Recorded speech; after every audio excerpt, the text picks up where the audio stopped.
ere zertxoet ezango dute animatzearrek.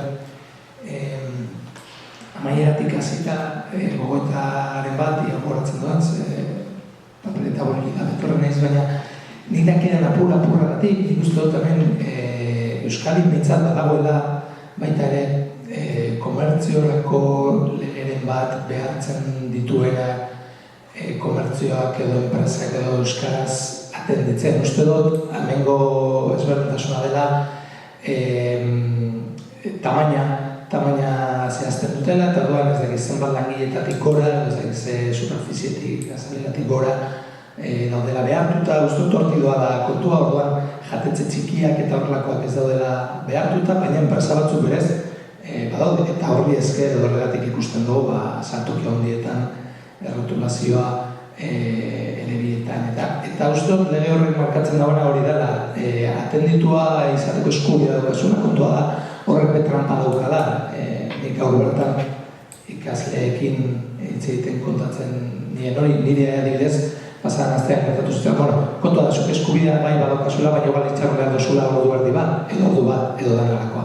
Inoiz errentarri itorpena euskaraz egin baduzu badakizu euskaldunok gehiago tardatzen dugula errenta itorpena egiten Gasteizen berdintza.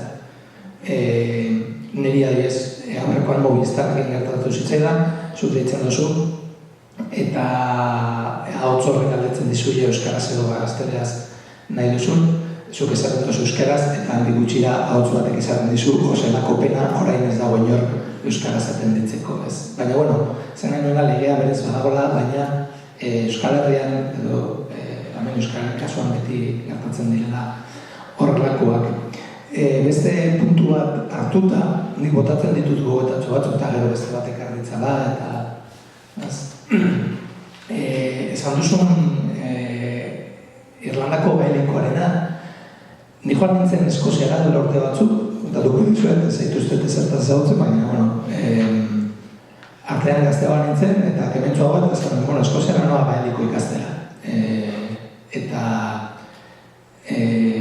zera decepzio ederra hartu nuen, han inork ez dagoelako gaelikorik hitz egiten, eta gainera, nik joan nintzen Edimburgoko unibertsitatera, ez nekien nondik hasi, eta Edimburgoko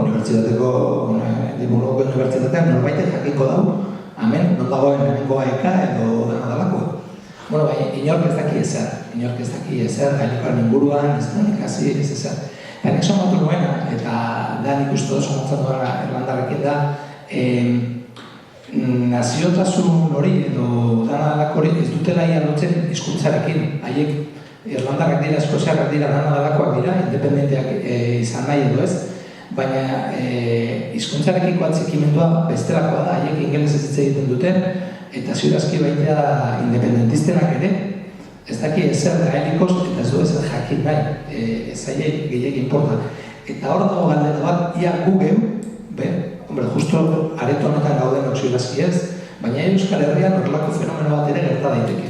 Ia, independentzia lortu daiteke gaztelaniaz, edo ezinbestekoa den euskara independentzia lortzeko. Eta ia, bikondu horiek baita lotuta doazen.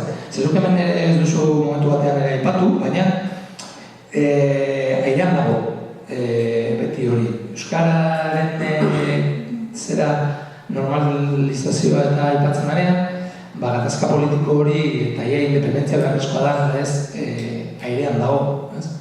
Eta, ez dakigu. Hemen, zuk ez duzu aipatu, ondo ez dakit nola egin duzun, aipatu barik. Baina, hor da, eta geratzen den, honen ostean, geratzen den apur bat ideia, da, hau dela, ondoan daukagulako beste estatu bat, nolabait zapaltzen duena, beste hizkuntza bat, edo bi, zapaltzen dutenak. Zuk irakurtzen baduzu, adibidez, Europako hizkuntzen markoa nola daitzen da dokumentua, irakurtzen duzu hitzaurrea, eta berten egiten duten, Espainiako gobernuaren goraipamena hitzera da. Hemen ematen dago, euskarak bizirauten dagoela Espainiako gobernuari esker. Eta orduan, iritzi hori edo ikuspegi hori ere badago. Eta gero Estoniaren kontatu duzuna, oso bitxia da, baina hemen egingo balitz horrelako naziotasun proba bat, hizkuntza azterketa sartuta, kontua da, gure klase politikoaren erdiak agian ez dukela aprobatuko. Eta, hori arazoa da, hori hemen ezin egin. Eta gero, zera, aizialdiaren kontu honetara etorretan ja amaituko dut, beste norbatek ardezan, mikrofonoa. Bueno, batetik, nik ez dut telebista ikusten, ez da lau ordu astean, Osea, norbaitek ikusten ditu nire lau orduak eta nire familia osoarena. Horbe, estadistika trampatia da, ikusi beharko litzateke zein den telebista ikusten dagoen jende guzti horren profila. Ez gero telebista inork ez du ikusten, ez da, nik zu eta ikusten du, nik zine egiten dizut, nik orain ez dut ikusten ez dago golatuko telebistarik etxean, ez dago ikusten, beraz, ez ezo.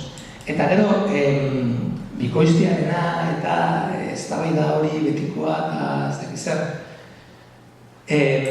Karo, zuk aipatzen dituzun bikoizketa horiek normalean izaten dira, zuk esan dituzun hizkuntza hegemoniko horietan. Kontua da hemen, bikoiztuta ere, inork ez dagoela ikusten, eta banoa beste gai batera eta da iztunena, zuk aipatu dituzu Salduendoko 40 iztunak. Eta da, zer hartzen dugun hiztuntza. Ze Euskal Herrian, datu ofizialen arabera, 8.000 honen gaude, nik ez ditut ikusten inoen. Eta, karo, horagian, utxune bat dago, zer da iztun bat. Ze, karo, ez badugu ondo definitzen, ari gara oso eremu segonkorrean. Eta, orduan, zertarako itzuli, benetan iztunik ez badago, benetan hori kontsumituko dagoenek ez badago, ze Katalunian zirazki egongo da, iztunak egon badaudelako, iztun honak eta baina hemen, benetan zenbat iztun oso dago, ez da gite.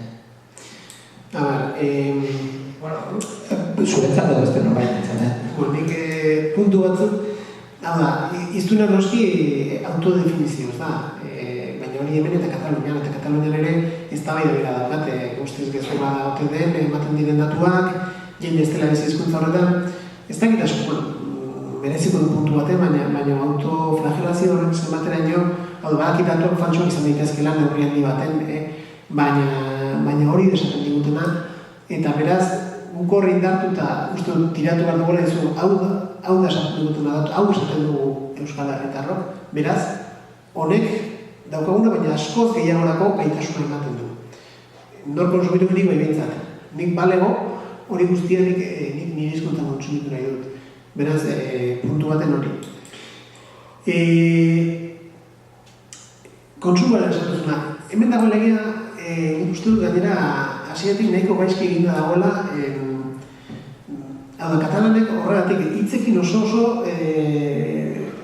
modu zehatzen jokatzen dutelako, ez diotelako merkaterari behar hori jartzen. Eta hemen bai, hemen azken enpresan diei, zure 10 langileetatik 3 etengabe euskaldunak izan badute, definitu zer edo euskaraz jakin behar dute. Ez, horrere jakin behar daukagun ikuste dute ondo asmatzen eta gainera, jakin da gure realidad zein den, jende askok minduta sentitu ez, minduta, zure ez dakien horrek ere nolabait. Eraso hori senti ez dezan. Eta nik uste dut, baduten moduak eta katalanek enderesk egiten dute, konsumitzaileen eskubideak aitortzen ditu. Betetzen ez diren ikusko dugu nola bideratzen den. Jatetxetako eta rotulazioa gauza finko bada. Eta beraz, uste dut, hemen ere arautu litekeena. Zuk esan diozuna da, nik uste dut, eremo probatu esan, zuk hizkuntza hau eta hau jakin bat duz. Baina bai kontsumitzaileak eskubidea dauka, edozein hizkuntza eginda ere, admititua izateko. Antzeko gauzak esateko bi modu dira, baina uste dut bestean fokoa jartzen duzuna modu okar baten, persona pribatu baten eta hor kontuen. Eta gero, behin egia da, iruditzen hegemonia izan dakoan, noski hor bai eman ditzakizela oso urratxarriak ez jabe hizkuntza, baizik eta ziur aski estatuak harremanak kendute enpresa txikiak eta edo negozio pribatuak gainontzekoekin derrigorrez edo handienek euskaraz zure hizkuntzan izateko. Ez zenbateko beste aukerarik, ez dago hizkuntzatan egin hau da estatuko hizkuntza eta estatuko hizkuntzan egin behar duzu enpresak. Hori pasatzen da zerean, ez? Etiketa generala hauetan katalanak saiatu direnetan beti dute muga hori Espainian Edozein herritarrek edozein estatutan kontsumitzaile eskubidea ditu, erosten duen produktu horik zer dakar, jakin behar du, etiketa jirakoa dago ez daude Europa osoan. Arau horiek espainolez dira, gurean espainolez egon behar dira, eta euskaraz, hizkuntza txiketa oso salbu zen batzuetan, baino ez dizkizute onartzen. Eta Katalana saiatu diren, hori esaten zuen Katalunian, Katalunia bere produktua dakartzen enpresak, katalanez etiketatu behar du, horren gandu egin dute. Orduan badira izo, katalan kontsumitzaileek espainolez izan dituzte. Orduan nik uste dut hegemoniak ere, badakarrela detaile horietan, hemen produktu ekona dakartzen enpresak, euskal kontsumitzaileak edo Euskal Republikako demagun bere momentuan hizkuntza horretan izan beharko nuke. Zeintzu ziren beste puntuak, iztunena, gero atxikimenduen ez nondi joz duzu, hori apuntatu hizkuntza atxikimenduen, ez dakit askoz gehiago nondik zirkoan puntu. Bezperak, Eskozian eta Irlandan ez adibidez. Bueno, gertatzena, nik uste dut hor bada, alde batetik, Irlanda guarte bada, beraz, horrek bakarrik ematen du, nazionalismoan ikerketan da ikusten duzu, hainbat fenomen daude, nazio bat ez du hizkuntza bat bakarrik definitzen. Ezaugarri asko daude, normalen hizkuntzak elementu garrantzitsua dira, beste nazio batzatik bereizten, baina ez dira bakarrak. Uarte bat direnen jende batek uarte batek bizi diren noski, gure elementuak berak markatzen du noski nortasuna. Eskozia osoan ere inoiz ez da, gaeliko ez da Eskozia osoan hitz egin izan, eta egia da, independentismo eta nazionalismo gaelik eskozesak ez du ezinbesteko daletzen hartzen, eta